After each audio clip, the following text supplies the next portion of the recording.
Bom, acho que nós já estamos ao vivo. Boa noite a todos e todas. Com muito prazer que a gente começa mais um evento da Liga Acadêmica. E hoje a gente vai contar com a ilustre presença do professor Dr. Fred Didier Júnior, que é advogado, professor da Universidade Federal da Bahia e autor de diversos livros e obras sobre processo civil e teoria geral do processo. A organização desse evento está sendo coordenada pela Liga Acadêmica de Direito, que é um projeto da Universidade Federal Fluminense, campus Volta Redonda, que é coordenada pelo professor Marcos Seixas e conta com alguns apoiadores: o Grupo de Estudos em Jurisdição, Constituição e Processo, coordenado pelo professor Matheus Vidal, o Grupo de Estudos e Pesquisa em Métodos Consensuais de Solução de Conflitos, coordenado pela professora Renata, o Centro Acadêmico Dom Valdir Calheiros, em que faço menção aqui à sua presidenta, Amanda, e o Comitê de Jovens Arbitralistas, vinculado ao Centro Brasileiro de Mediação e Arbitragem, em que faço menção aqui à sua presidenta, Thaís Vasconcelos. Como a gente já divulgou, o livro do professor está aqui disponível para compra e aquisição na sua versão atualizada, aqui na descrição desse vídeo, então não deixe de acessar lá, ok? Pessoal, e dando continuidade à apresentação do nosso convidado especialíssimo, o professor Fred Didier, um convidado, inclusive, que dispensa apresentações, né? Gostaria apenas de esclarecer que, ao longo do evento, a gente vai estar liberando o nosso formulário para captar as presenças, para que todos vocês depois sejam agraciados com certificados de horas complementares. Lembrando que esses certificados estarão disponíveis na nossa bio do Instagram, a partir de um Linktree que a gente vai disponibilizar lá. Então, aproveitando o ensejo, já sigam as nossas redes sociais, nos acompanhem, fiquem atentos aos próximos eventos, não percam essas oportunidades que a gente está sempre promovendo para levar o conhecimento jurídico a todos nós que tanto nos interessamos por esses debates. E informo também que qualquer um que queira fazer qualquer pergunta, fique à vontade, o chat está à disposição, e ao fim da palestra a gente vai separar um momento apenas para responder as perguntas. Então fiquem à vontade para utilizar o chat, para fazer perguntas, para comunicar qualquer coisa que seja conosco, com o professor. E, no mais é isso, desejo a todos um excelente evento, e nesse momento passo a palavra ao nosso professor e convidado especial, Fred Didier Júnior. Fique à vontade, professor. Muito boa noite, pessoal. Boa noite, Matheus. Boa noite, Natan. É uma satisfação voltar à Volta Redonda, depois de 15 anos, acho que uns 15 anos que eu fui aí, 15, 16 anos que eu fui aí, só que fui presencialmente. Agora eu estou chegando aí telepresencialmente. Eu gosto muito de falar para ligas acadêmicas. Eu sempre que eu sou convidado, eu tento fazer o possível para poder atender. Eu acho que é uma iniciativa muito importante dos alunos, e eu gosto de prestigiar isso. Eu gosto de dar minha contribuição na medida que me convidam para estimular o projeto, para que o projeto se desenvolva e as pessoas se interessem por essa via, que é uma das vias possíveis para quem faz o curso de Direito, que é a via acadêmica, de você refletir sobre os assuntos, avançar nas pesquisas sobre temas importantes. Então, parabéns pelo trabalho, e que bom que a gente conseguiu estar aqui hoje. E é claro que com a tecnologia as coisas ficam muito mais fáceis, né? Muito mais fácil. E que bom, né? Porque aqui está aqui, estamos ao vivo, vou falar, vocês vão tirar dúvida, vão perguntar. E com tantos quilômetros de distância, fisicamente, estamos muito próximos eletronicamente. E é curioso como para mim, curioso e, em algum sentido, bastante emocionante, que jovens, ainda na graduação, e tenham escolhido como o tema da minha exposição o tema desse meu livro, que é sobre a teoria geral do processo, essa desconhecida, está na 7ª edição, a 7ª edição já desse ano de 2022. É um livro que eu publiquei em 2012. Esse livro eu publiquei em 2012, a primeira edição. Eu vou contar um pouco da história desse livro, para que vocês entendam, assim, entrem no clima, né? Esse livro ele é a versão comercial da tese de livre docência que eu apresentei à Universidade de São Paulo. Livre docência é um tipo de título acadêmico que quem é doutor, quem já é doutor, pode obter. Então, a livre docência é o maior título acadêmico que existe no Brasil. Só é alcançável por quem já é doutor. E eu me submeti à livre docência na Universidade de São Paulo, em 2012, com essa obra aqui. Tanto é um livro publicado em 2012, 10 anos de livro, já em 7 edições. Dos meus livros monográficos, dos livros aqueles que versam sobre um tema, eu na minha avaliação, né, que é sempre uma avaliação complicada, porque é minha de uma coisa que é minha, então isso já é um problema, mas, enfim, na minha avaliação, esse é o livro monográfico de que eu mais gosto. Eu tenho um apreço muito grande por ele. Gosto mesmo das ideias, acho que é um livro que cumpre bem o seu papel. Tanto que está aí, 7 edições em 10 anos para um livro que é um livro teórico. É um livro teórico. Então, vamos lá. O que eu vou fazer com vocês aqui? Eu vou apresentar a principal ideia do livro. E eu quero que vocês percebam, e para aqueles que estão anotando, né, vão fazer anotações para eventual professor que mandou vocês virem aqui para poder ganhar ponto, a gente faz anotação para isso, ou aqueles que estão anotando porque acham importante anotar. Eu quero que vocês percebam o seguinte: tudo que eu disser aqui, é claro que vai servir para a teoria geral do processo, que é a disciplina relacionada ao livro. Mas saibam que tudo que eu disser aqui acaba servindo para vocês compreenderem o direito de um modo geral. Então, a minha exposição é uma exposição que talvez ajude vocês, se vocês atentarem bem, vão ajudar vocês a compreender o direito em qualquer dos seus ramos. Em qualquer dos seus ramos. Pelo menos esse é o meu objetivo. Então, feitas essas considerações, para que vocês entendam o que é a teoria geral do processo, e a minha exposição vai ser para apresentar o que é a teoria geral do processo, a gente vai ter que dividir a exposição em 2 partes. A primeira parte eu vou apresentar 2 noções importantes, 2 noções que vocês têm de ter, como se fossem 2 ferramentas. Na segunda parte eu vou juntar essas ferramentas e vou responder a pergunta, que é a pergunta: o que é uma teoria geral do processo? O que é a teoria geral do processo? Então, vamos dividir a exposição nessas 2 partes. Uma primeira parte, vamos chamar de pressupostos teóricos, para que a gente possa entender esse assunto. É como se a gente estivesse falando aqui de uma receita e eu fosse apresentar para vocês os 2 ingredientes dessa receita. E aí, na segunda parte, a gente vai fazer o bolo, vai fazer o produto desses 2 ingredientes. Então, vamos começar com esses 2 ingredientes, que correspondem à primeira parte da minha exposição. Vamos lá. Primeiro ingrediente. Vou falar um pouco sobre os conceitos no direito. Os conceitos no direito. Ou os conceitos jurídicos. Os conceitos jurídicos. Vejam bem, os conceitos jurídicos, eles podem ser divididos em 2 tipos. Há 2 espécies de conceitos jurídicos, ou seja, conceitos relacionados ao fenômeno jurídico. Há 2 espécies.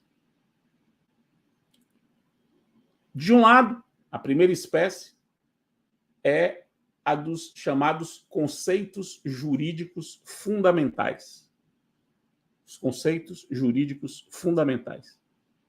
Vamos explicar o que são esses conceitos jurídicos fundamentais. Os conceitos fundamentais são aqueles que servem como ferramenta para compreender o fenômeno jurídico, qualquer que seja o conteúdo do direito. Pouco importa qual seja o conteúdo das normas daquele direito. É irrelevante.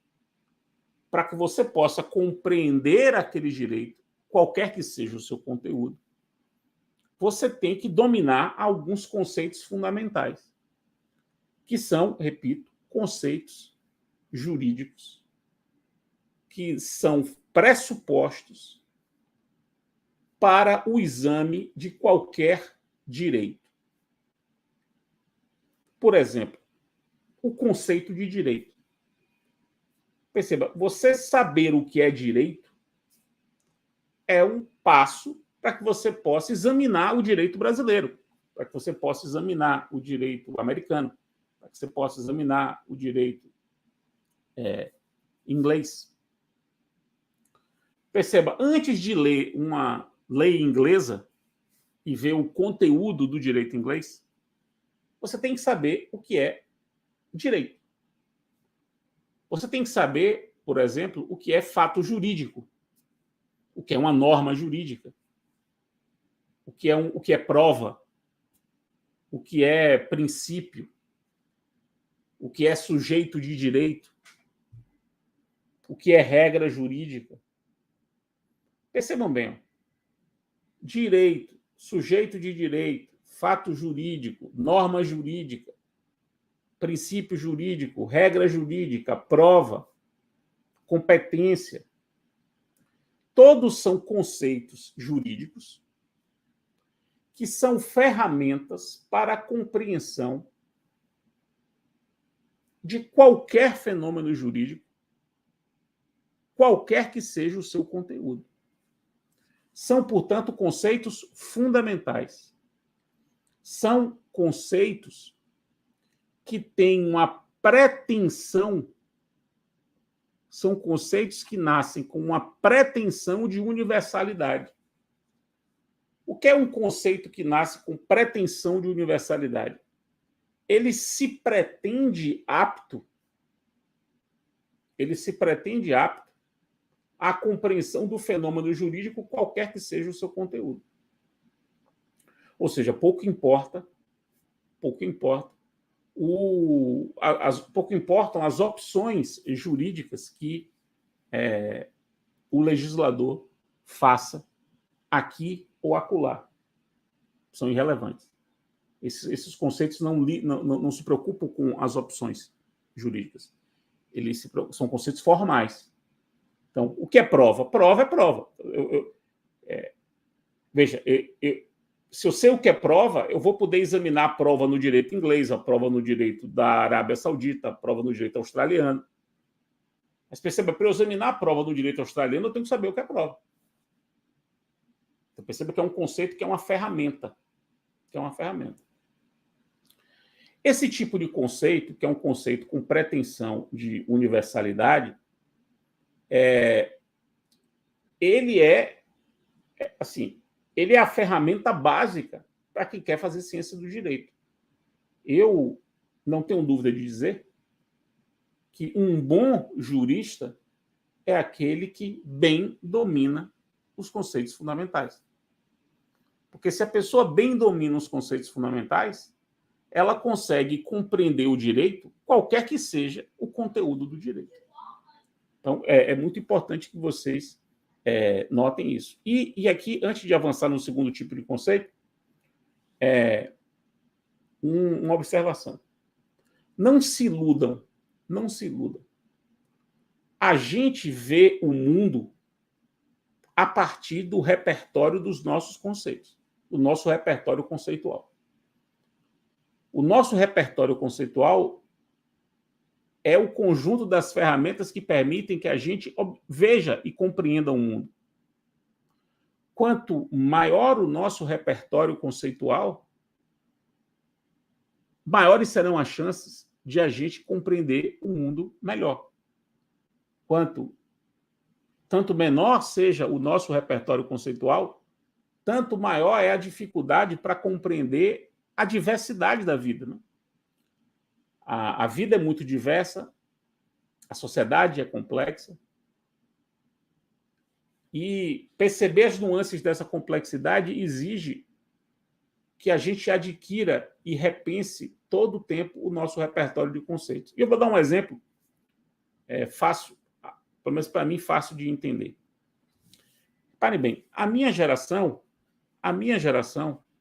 foi uma geração que aprendeu o significado de uma sigla,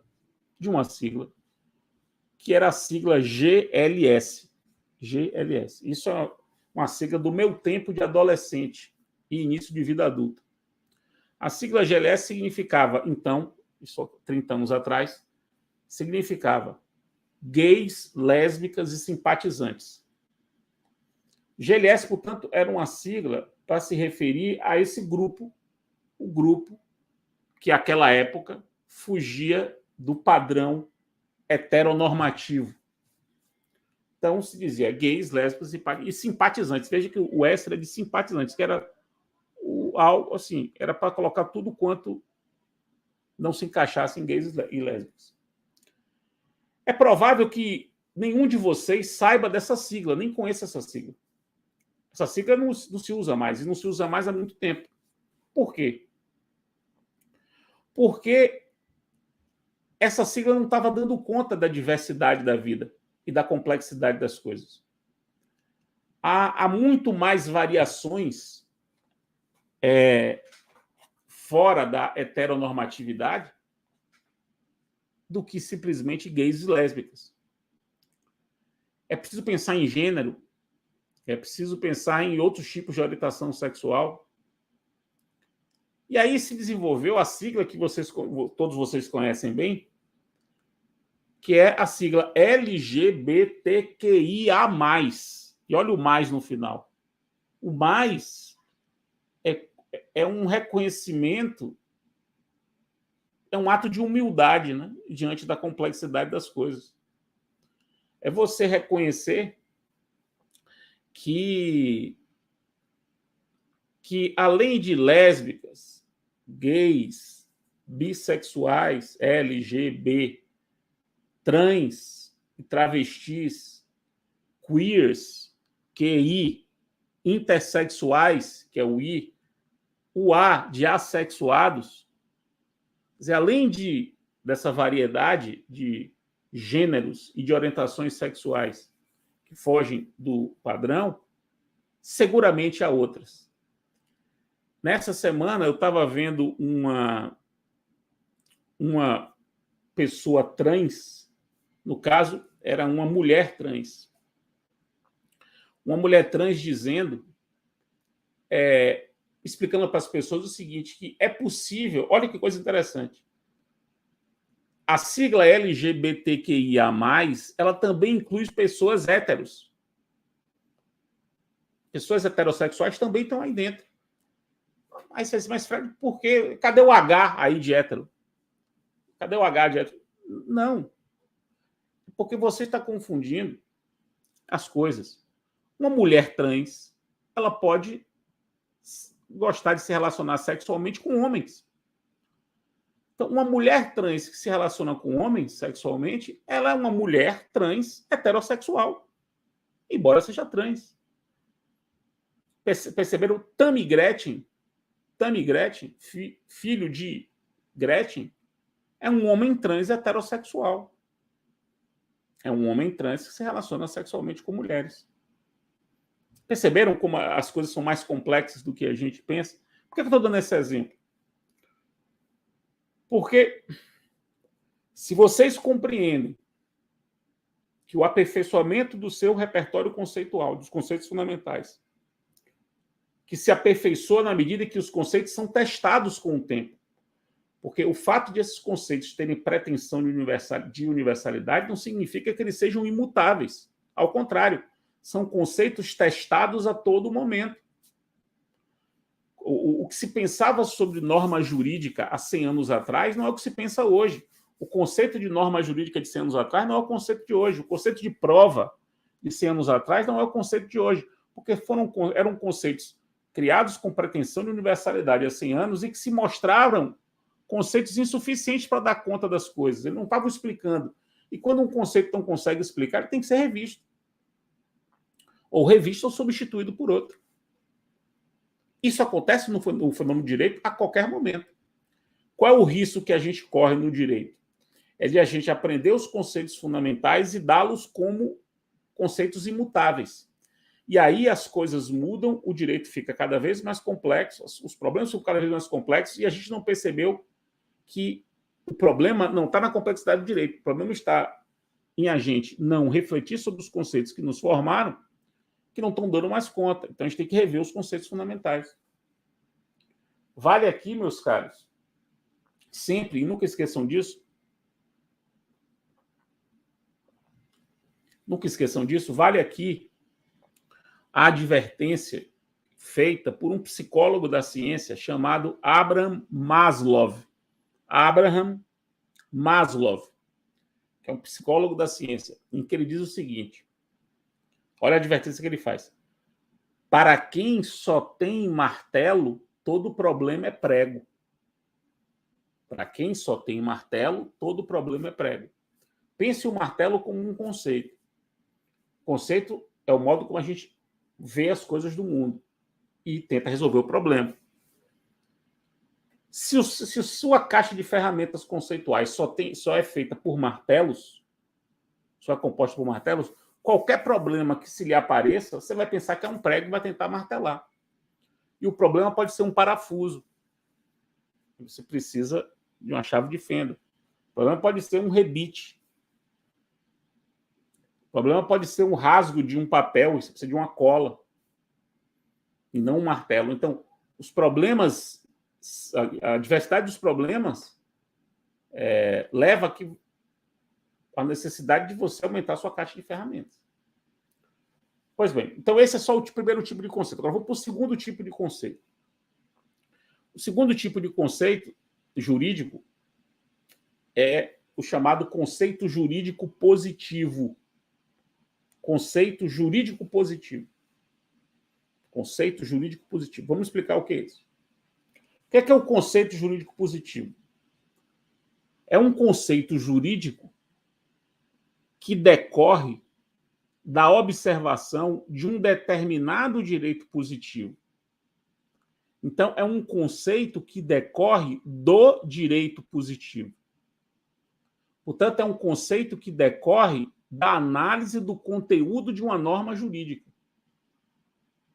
Perceba que, no primeiro caso, os conceitos fundamentais eles são construídos independentemente do conteúdo das normas. No caso dos conceitos jurídicos positivos, eles são construídos à luz de determinada norma.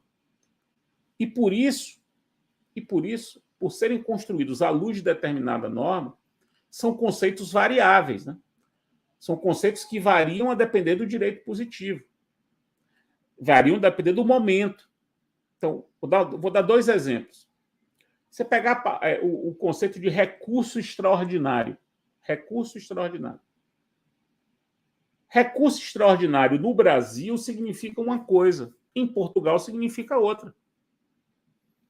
É o mesmo termo, recurso extraordinário, na mesma língua, língua portuguesa, mas como se trata de um conceito que depende do direito positivo, o direito positivo brasileiro regula e prevê o recurso extraordinário com uma característica. O direito positivo português prevê o recurso extraordinário com outra característica. Então, o conceito de recurso extraordinário é um conceito de direito positivo, porque é um conceito que somente pode ser compreendido à luz da observação de um determinado direito. Percebam?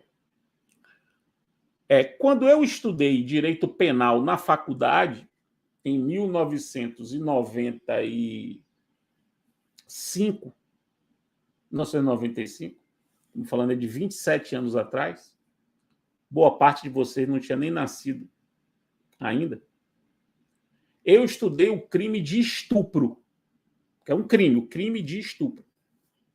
Quando eu estudei crime de estupro há 27 anos atrás, o estupro somente poderia ser cometido contra uma mulher. Somente mulher poderia ser vítima de estupro. Isso em 1995. Somente mulher poderia ser vítima de estupro. De lá para cá, o direito positivo mudou e estupro passou a ser um crime cuja vítima pode ser qualquer pessoa. Qualquer pessoa pode ser vítima de estupro. Perceba, houve uma mudança no direito positivo.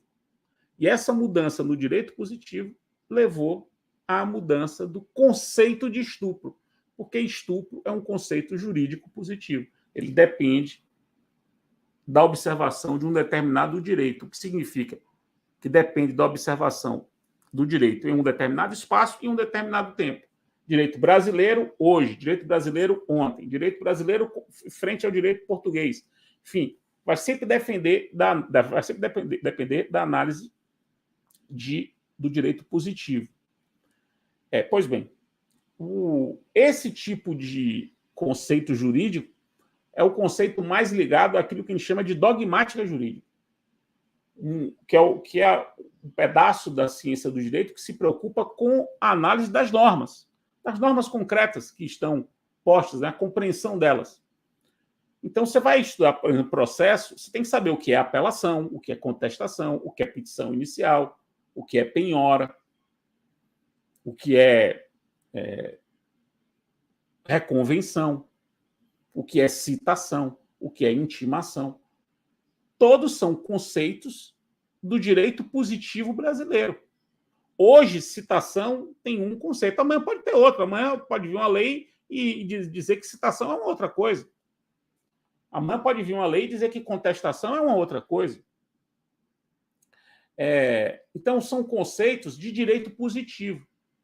Uma pessoa um bom conhecedor do direito processual brasileiro é aquele que bem domina os conceitos jurídicos positivos do direito processual brasileiro. Então, são esses dois tipos de conceitos jurídicos, os conceitos fundamentais e os conceitos jurídicos positivos. E esse é o primeiro ingrediente para a resposta da pergunta da minha exposição. Vamos agora para o segundo ingrediente. Agora, guardem esse primeiro, guardem, reserve, como o pessoal daqueles programas de culinária fala, né? Como é que esse pessoal fala? Reserve esse ingrediente. Daqui a pouco a gente vai usá-lo. Vamos agora para o segundo. Percebam bem, meus caros. Vocês têm de aprender a distinguir três planos, ou melhor, quatro planos de análise do fenômeno jurídico. Vamos chamar de 4 planos de linguagem. 4 planos de linguagem do fenômeno, para visualizar o fenômeno jurídico. O primeiro plano, deixa eu ver se eu faço uma coisa aqui para vocês entender.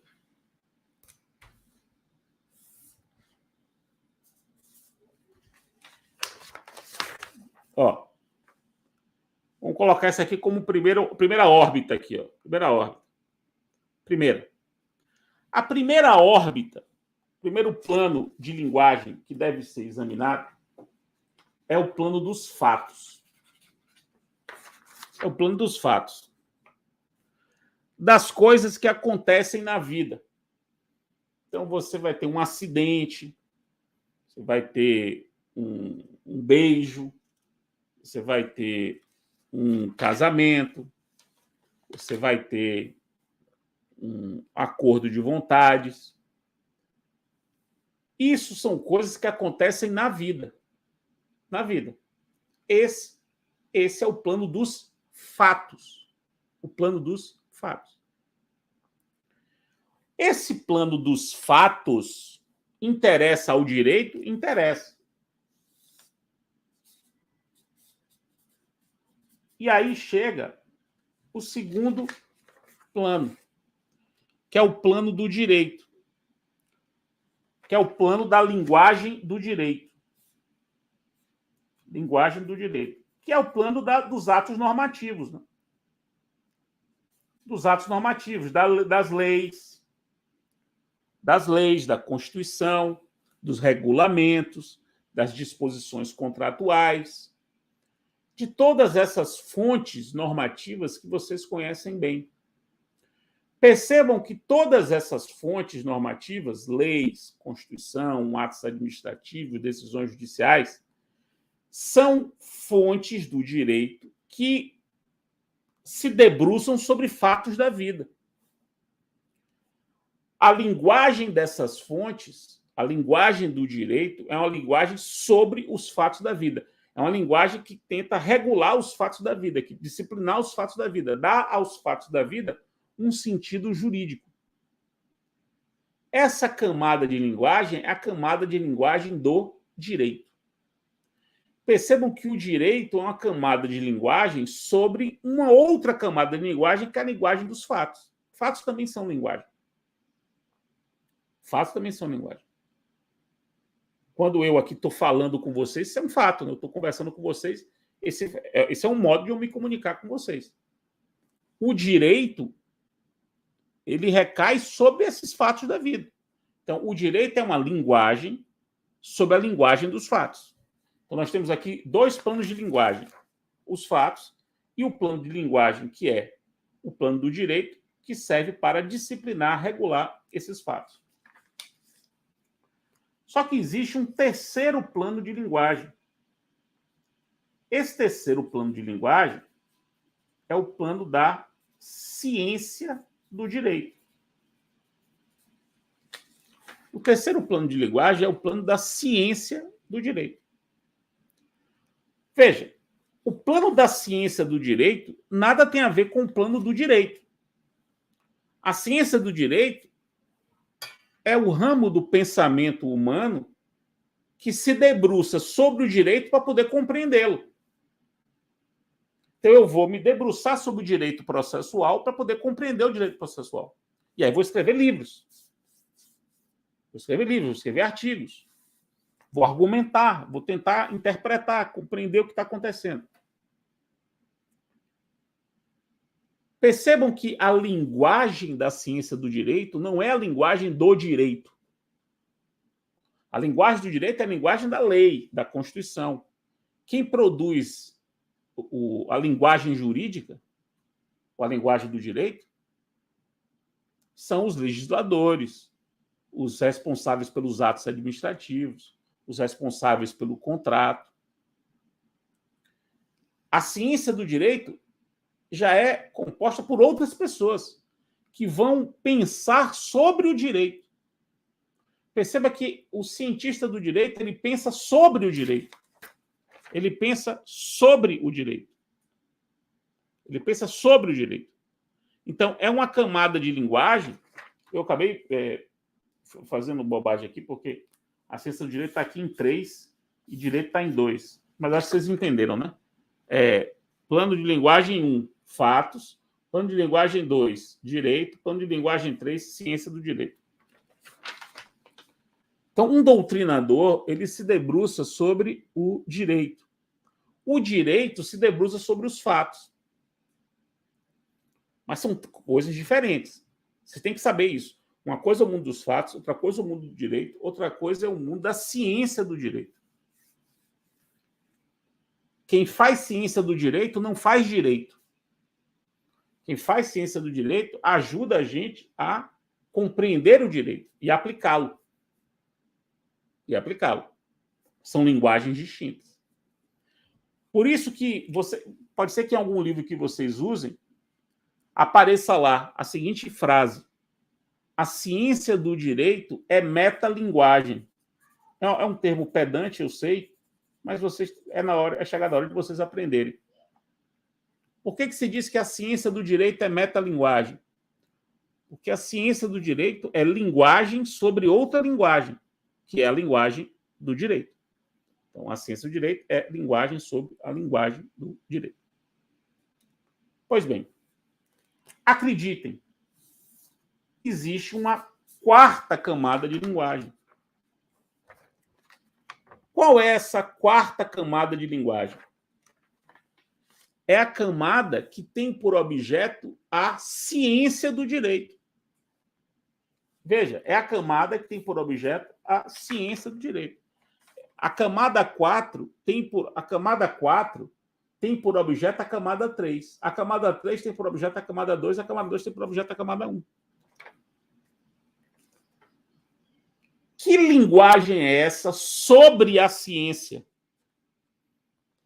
Qual é a linguagem que se debruça sobre a ciência e não sobre o direito, nem sobre os fatos? A linguagem que se debruça sobre a ciência se chama epistemologia. Epistemologia.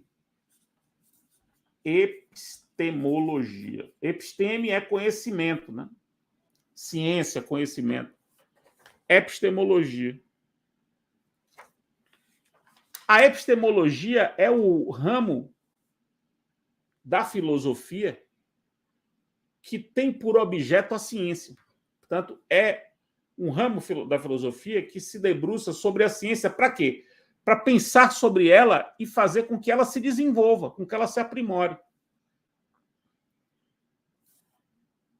Esse ramo da filosofia que se debruça sobre a ciência do direito se chama teoria geral do direito. Se chama teoria geral do direito. A teoria geral do direito é exatamente a epistemologia do direito. É o ramo da filosofia que tenta fornecer os supostos necessários para o desenvolvimento da ciência do direito. Quem faz teoria geral do direito, portanto, quem faz epistemologia jurídica, não se preocupa com o direito positivo. Portanto, não se preocupa com dois. Não se preocupa com dois. Quem faz epistemologia se preocupa com três. Pois bem, vamos tentar... rapidinho. Espera aí. Pessoal, espera aí.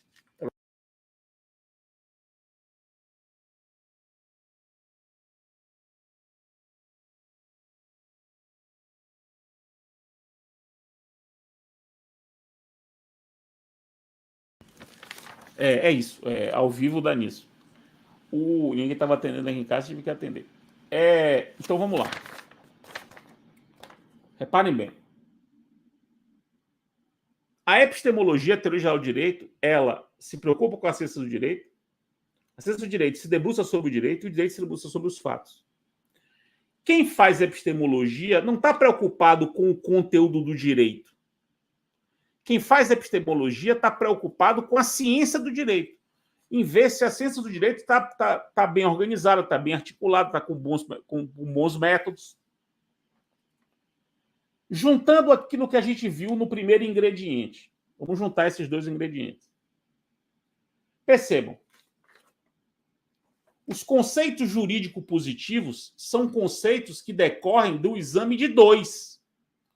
Quando você examina a segunda camada de linguagem, que é o do direito, quando você examina o direito positivo, você dali pode extrair os conceitos jurídicos positivos. Então, os conceitos jurídicos positivos são conceitos elaborados pela ciência do direito para compreender o direito positivo. Então, a ciência do direito 3, a ciência do direito, que é a terceira camada, ao examinar a segunda camada, que é a camada do direito, elabora os conceitos jurídicos positivos, ou seja, aqueles conceitos que servem para a compreensão do direito positivo. Observe, portanto,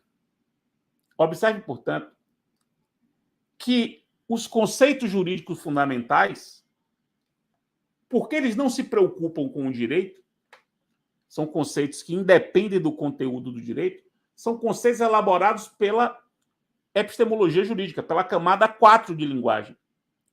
Os conceitos fundamentais são conceitos construídos pela epistemologia para ajudar a ciência do direito a examinar o direito positivo. Então, a epistemologia constrói os conceitos jurídicos fundamentais, conceitos de norma jurídica, de princípio, de decisão, o próprio conceito de direito, são conceitos construídos antes de examinar o direito positivo.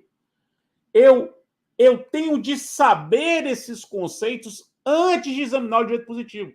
Portanto, não são conceitos construídos pela ciência do direito que se debruça sobre o direito positivo. São conceitos construídos antes da ciência do direito. São conceitos construídos pela epistemologia do direito. Ela elabora esses conceitos, ela pensa esses conceitos e entrega esses conceitos para a ciência do direito, para que a ciência do direito examine o direito. Examine o direito. Pense na matemática.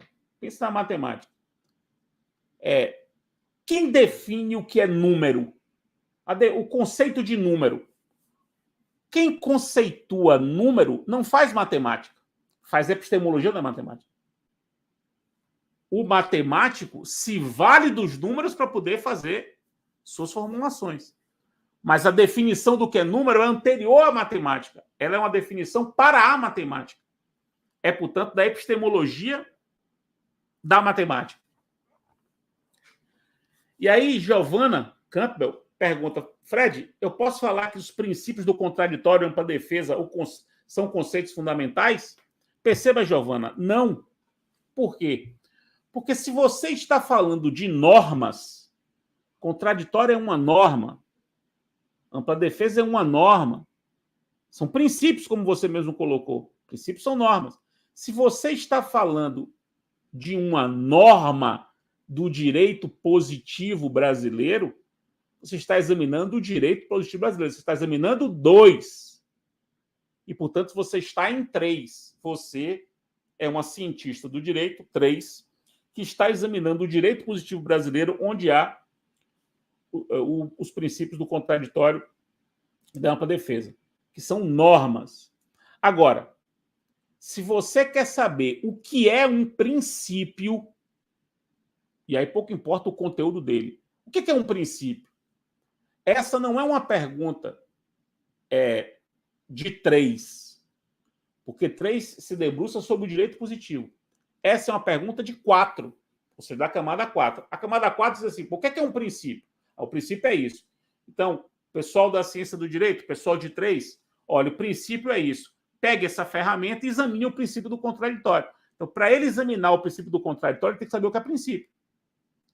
Princípio é um conceito fundamental. Princípio do contraditório é um conceito jurídico positivo. Norma jurídica é um conceito fundamental. Norma processual é um conceito fundamental.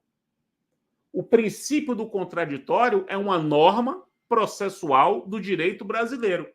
E aí, se envolve o direito positivo, já não é mais conceito fundamental, é conceito jurídico positivo.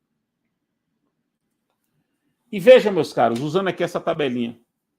Essa tabelinha, essas camadas aqui de cebola, elas são camadas em que eu me vali das ciências do direito. Mas imagine que os fatos, eles podem ser abordados pela economia. Então, você pode ter aqui uma camada da ciência econômica examinando os fatos. A sociologia pode examinar os fatos.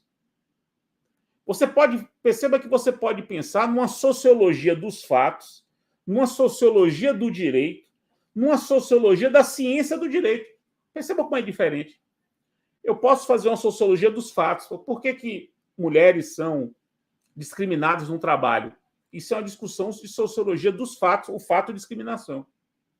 Eu posso fazer uma sociologia do direito, ou seja, eu posso examinar se determinado direito positivo ele é um direito discriminatório. E aí, meu exame é um exame sociológico do direito. Perceba que eu estou examinando o direito não pela perspectiva da ciência do direito, mas com a perspectiva sociológica. Percebam que eu posso fazer sociologia da ciência do direito. Por exemplo, eu posso discutir por que tem poucas mulheres em um determinado ramo do pensamento jurídico. Imagine que na área de direito aeronáutico haja poucas mulheres especializadas em direito aeronáutico. Nem sei se existe, vou dar um exemplo. Então você pensa, mas por que tem poucas mulheres juristas em direito aeronáutico? Você vai investigar isso. Isso é sociologia da ciência do direito. Você não está examinando o direito aeronáutico, nem está examinando os fatos da aeronáutica. Você está examinando o conjunto da ciência do direito aeronáutico, examinando sob o ponto de vista sociológico. Qualquer uma dessas camadas de linguagem pode ser examinada por outras formas de ciência. Eu posso fazer uma história dos fatos, uma história do direito, uma história da ciência do direito. Inclusive, as pessoas embolam isso, né? Na faculdade, a gente dá a matéria História do Direito. Só que, às vezes, a história não é do direito, é a história das ideias. Se é a história das ideias, já não é a história do direito. É uma história de outra coisa. Eu posso fazer uma história do direito, posso fazer uma história das ideias sobre o direito. São coisas diferentes. E é bom que se faça, que ambas as histórias sejam feitas, mas são objetos distintos. São objetos distintos. Pois bem, o que isso tudo tem a ver com a teoria geral do processo? E agora eu respondo a pergunta. E Tamires parece que já compreendeu. O que é a teoria geral do processo, meus caros? A teoria geral do processo é exatamente a camada 4. A teoria geral do processo é a teoria geral do direito, da ciência do direito processual. É a epistemologia da ciência do direito processual. A teoria geral do processo é aquele ramo da epistemologia dedicado à construção dos conceitos jurídicos fundamentais processuais. Quem é que elabora, articula e sistematiza? Quem elabora, articula e sistematiza os conceitos fundamentais processuais? Conceito de prova, de decisão, de capacidade processual, de competência, de jurisdição. Esses são conceitos fundamentais, são conceitos pressupostos para que eu possa examinar a competência territorial no Brasil. Para que eu examine a competência territorial no CPC, eu tenho que saber o que é competência. Para que eu examine a prova pericial no CPC brasileiro, eu tenho que saber o que é prova.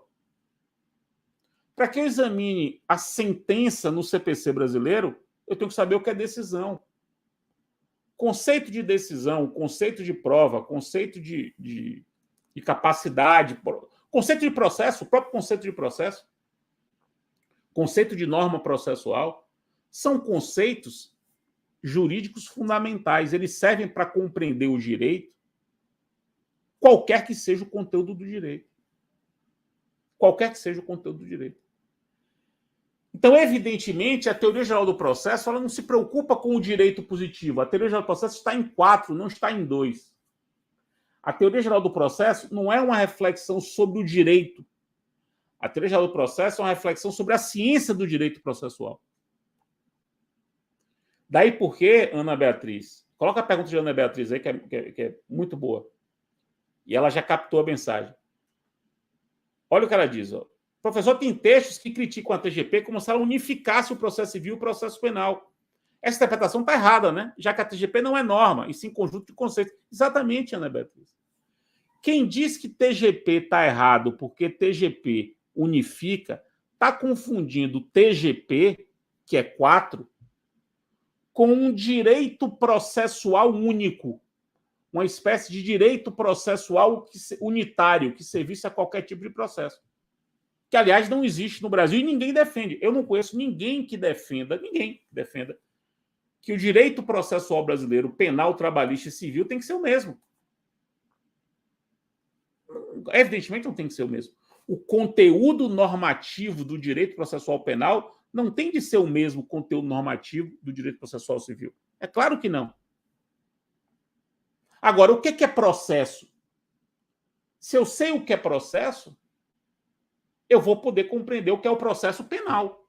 Se eu sei o que é processo, eu vou poder compreender o que é processo civil.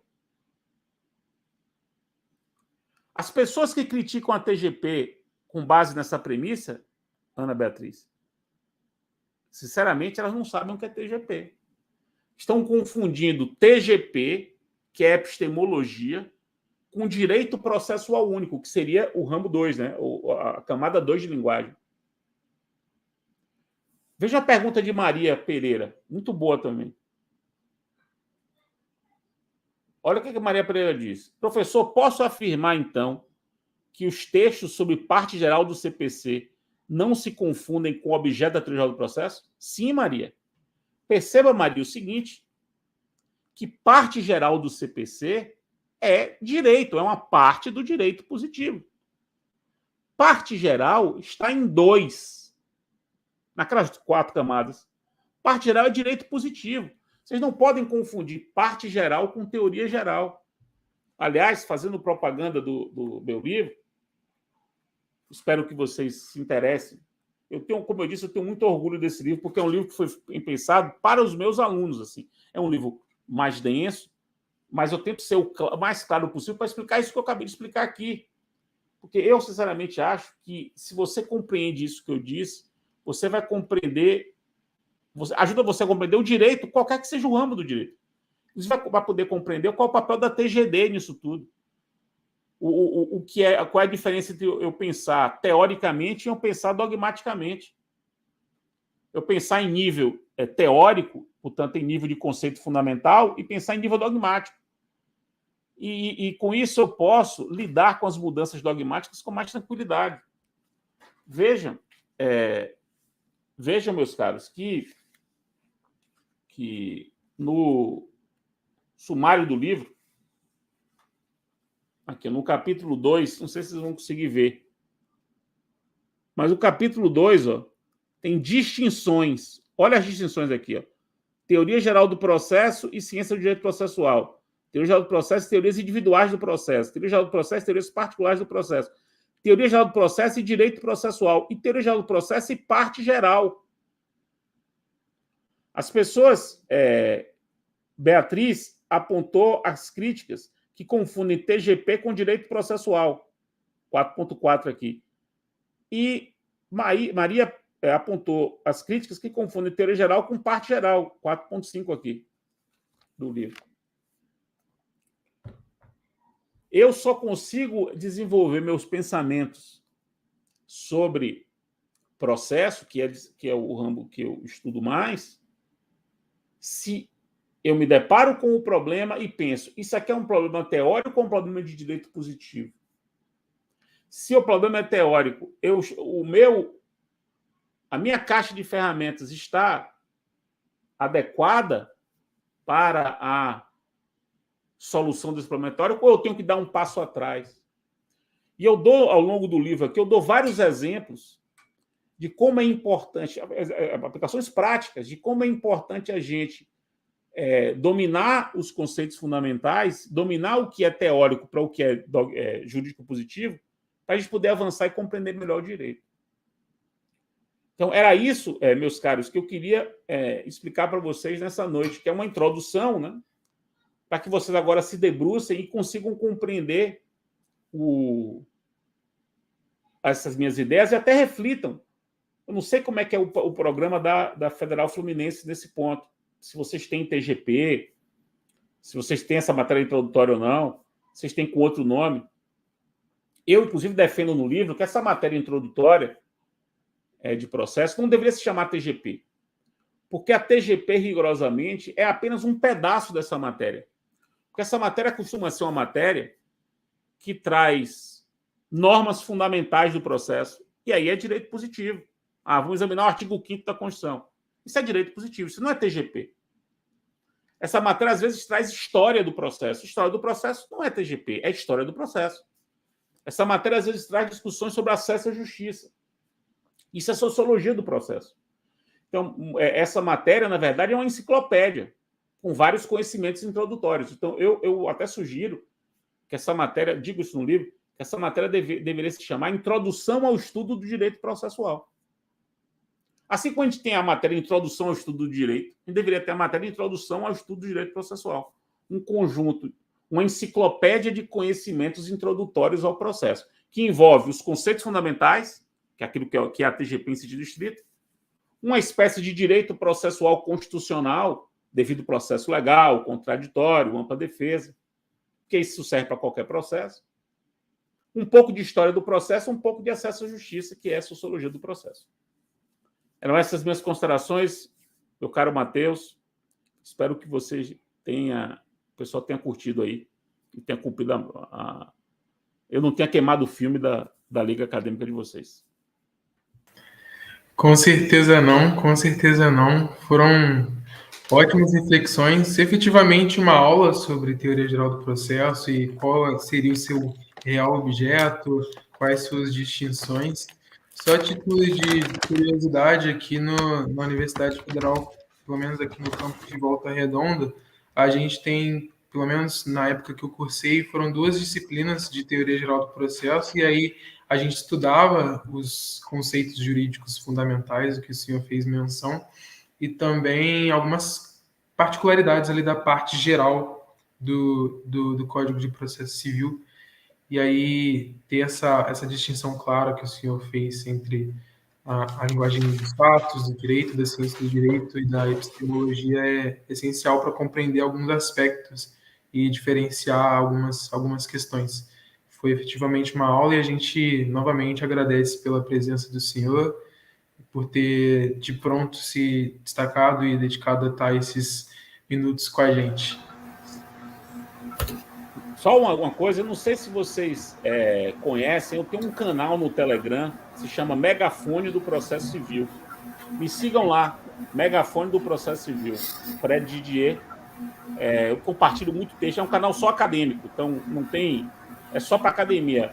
Evento, livro, artigo, notícias, julgados importantes em matéria de processo. Me sigam lá no Telegram e para quem não me segue nas redes sociais, eu tenho o meu perfil lá no Instagram, FredDier_JR. FredDier_JR. Vamos lá. E quem quiser o livro está no site da Editora Juspod. Professor, mais uma vez, muito obrigado. Inclusive, acabou de aparecer uma última pergunta. Você se importa de respondê-la? Respondo. Veja, joga na tela aí que eu respondo. É isso. Tamires pergunta, Fred, a teoria geral do processo admite teorias parciais? Veja, teoria do processo civil e teoria do processo penal seria uma teoria parcial se você conseguir identificar conceitos fundamentais exclusivos do processo penal e conceitos fundamentais exclusivos do processo civil. Eu não sei se você vai conseguir. É mais fácil você conseguir dividir dentro das teorias de direito positivo, porque aí você tem institutos de direito positivo bem distintos do outro. As teorias parciais da teoria geral, eu dou alguns exemplos, há várias, por exemplo, a teoria geral dos fatos jurídicos processuais. É um pedaço da teoria geral do processo. A teoria geral das postulações, a teoria geral das impugnações, a teoria geral da prova, são partes da teoria geral do processo, porque são subconjuntos de conceitos fundamentais relacionados à prova, conceitos fundamentais relacionados à decisão, conceitos fundamentais relacionados à postulação. Você pode fazer assim. Eu dou alguns exemplos sobre isso no livro. Perfeito, professor. Uma verdadeira aula, sem palavras. Acredito que não só para a gente que está aqui conversando diretamente com o senhor, mas para todos os outros que estão aqui nos acompanhando. Hoje é um dia muito marcante, muito feliz, porque desde o início a gente teve acesso aos seus escritos, aos seus materiais, aos seus estudos, e todos eles sempre foram muito importantes para a nossa formação. Então, é mais uma aula, é mais uma oportunidade de aprender diretamente com o senhor. Queremos dizer que as portas estarão sempre abertas para recebê-lo, sempre que quiser voltar, quando estiver por perto, no Rio de Janeiro, venha nos visitar, venha conhecer a UF, venha trocar ideia com a gente, e muito em breve, quem sabe, fazer um evento presencial. E aproveito também para reforçar aos demais que ainda nos assistem, que a gente vai agora mesmo disponibilizar no chat mais uma vez o link para inscrição, lembrando que esse link é para captação da presença, ou seja, você vai dizer para a gente que a sua presença esteve aqui computada, e logo após, né, vai ter o certificado de horas complementares que vai estar disponibilizado no nosso Linktree do Instagram. Vai estar lá, vocês procurem e peguem os seus certificados pela participação no nosso evento. Então, professor, no mais é isso. Mais uma vez, muito obrigado pela presença, pela participação, pela aula e por tudo. Por nos instruir, ainda que indiretamente, quando não nos falávamos pelo YouTube. Muito obrigado por tudo, Beleza, professor. Beleza, maravilha. Depois vocês mandam o certificado da palestra E se vocês compartilharem isso aqui no YouTube, me manda o link também. Perfeitamente. Já vai estar disponível no YouTube imediatamente depois do encerramento dessa E aí, live. então, Matheus, me manda aí o link, beleza? Tá ótimo. Valeu, galera. Boa noite Até a logo, todo professor. mundo. Até mais. Tchau, tchau.